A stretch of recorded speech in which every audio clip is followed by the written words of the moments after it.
भारत की खोज किसने और कैसे की। स्वागत है आप सबका आज के इस वीडियो में। दोस्तों, भारत का इतिहास ना जाने कितने रहस्यों से भरा है। भारत एक प्राचीन देश है जो अपने बीते सालों में हमेशा से हर मामलों में परिपूर्ण रहा है। न केवल धन वैभव से बल्कि प्रकृति से भी हमेशा से परिपूर्ण रहे हैं और इसीलिए भारत पर लोगों की बुरी नजर भी रहती है।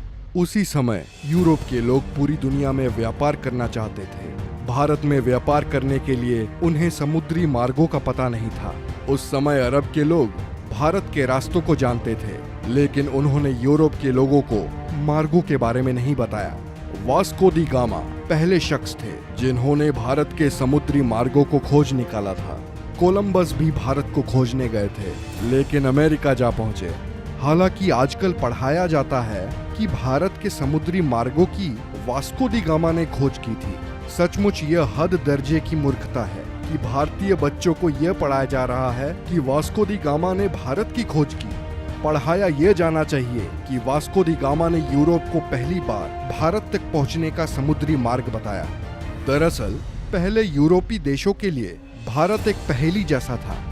यूरोप अरब के देशों से मसाले, मिर्च आदि खरीदता था, लेकिन अरब देश के कारोबारी उन्हें ये नहीं बताते थे कि यह मसाले वह पैदा किस जगह करते हैं। यूरोपीय इस बात को समझ चुके थे कि अरब कारोबारी उनसे जरूर कुछ छुपा रहे हैं। ये कारोबारी अरब के उस पार पूर्वी देशों से ज्यादा परिचित नहीं थे। जहां तक सवाल भारत का है, तो इसके एक और हिमालय की ऐसी श्रृंखलाएं हैं जिसे पार करना उस दौर में असंभव ही था। भारत के दूसरी ओर 3 ओर से भारत को समुद्र ने घेर रखा था। ऐसे में यूरोप वासियों के लिए भारत पहुंचने के लिए 3 रास्ते थे। पहला, रशिया पार करके चीन होते हुए बर्मा में पहुंचकर भारत में आना, जो कि अनुमान से कहीं ज्यादा लंबा और जोखिम भरा था। दूसरा रास्ता था अरब और ईरान को पार करके भारत पहुंचना, लेकिन यह रास्ता अरब के लोग इस्तेमाल करते थे और वे किसी अन्य को अंदर घुसने नहीं देते थे।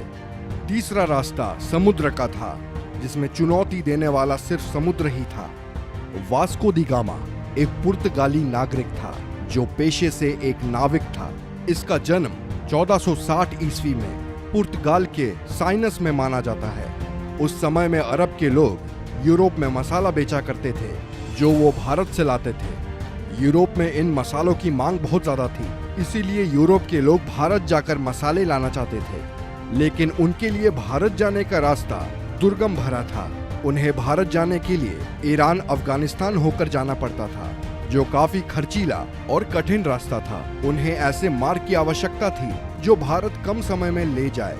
ऐसा मार्ग केवल समुद्र के जरिए ही संभव था। वास्को द गामा ने भारत के इन रास्तों की खोज करने की ठानी और इस ऐतिहासिक सफर पर निकल पड़े। वर्ष 8 जुलाई 1497 में वास्को दी गामा ने अपने साथियों के साथ भारत की खोज के लिए रवाना हुए।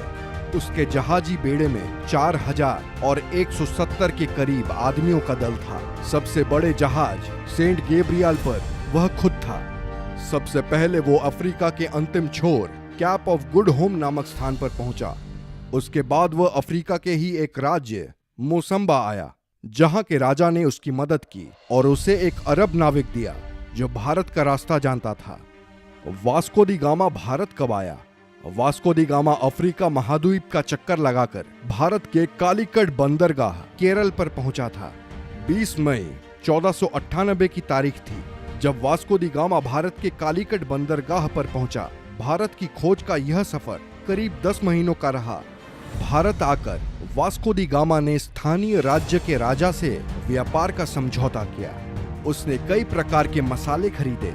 भारत से पुर्तगाल आने के दौरान समुद्री तूफान से उसके जहाजी बेड़े को नुकसान पहुंचा और उसके दल के कई लोग मारे गए। पुर्तगाल लौटने पर उसका भव्य स्वागत किया गया।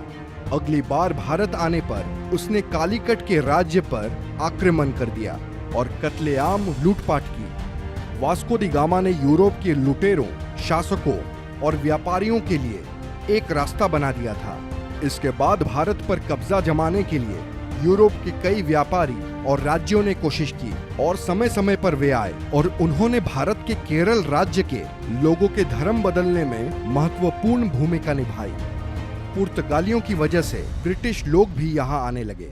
अंततः 1615 ईस्वी में यह क्षेत्र ब्रिटिश अधिकार में आया। 1698 ईस्वी में यहाँ फ्रांसीसी बस्तियां बसी। फ्रांस और ब्रिटेन के बीच के युद्ध के काल में इस क्षेत्र की सत्ता बदलती रही। 1503 में वास्को पुर्तगाल लौट गए और 20 साल वहां रहने के बाद वह भारत वापस चले गए। 24 मई 1524 को वास्को दी गामा की मृत्यु हो गई। लिस्बन में वास्को के नाम का स्मारक है। इसी जगह से उन्होंने भारत की यात्रा शुरू की थी। दरअसल 1492 में नाविक राजकुमार हेनरी की नीति का अनुसरण करते हुए किंग जॉन ने एक पुर्तगाली बेड़े को भारत भेजने की योजना बनाई ताकि एशिया के लिए समुद्री मार्ग खुल सके। उनकी योजना मुसलमानों को पछाड़ने की थी, जिनका उस समय भारत और अन्य पूर्वी देशों के साथ व्यापार का एकाधिकार था। एस्टावो डी गामा को इस अभियान के नेतृत्व के लिए चुना गया, लेकिन उनकी मृत्यु के बाद वास्को द गामा ने उनका स्थान लिया। ये कहना कि भारत की खोज कब हुई महज एक बेतुका सवाल है। भारत किसी की खोज का मोहताज नहीं है। इस देश का इतिहास कुछ हजार या लाख नहीं, करोड़ों साल पुराना है। वैसे आप लोगों को क्या लगता है, क्या भारत की खोज का श्रेय एक व्यक्ति को देना सही है?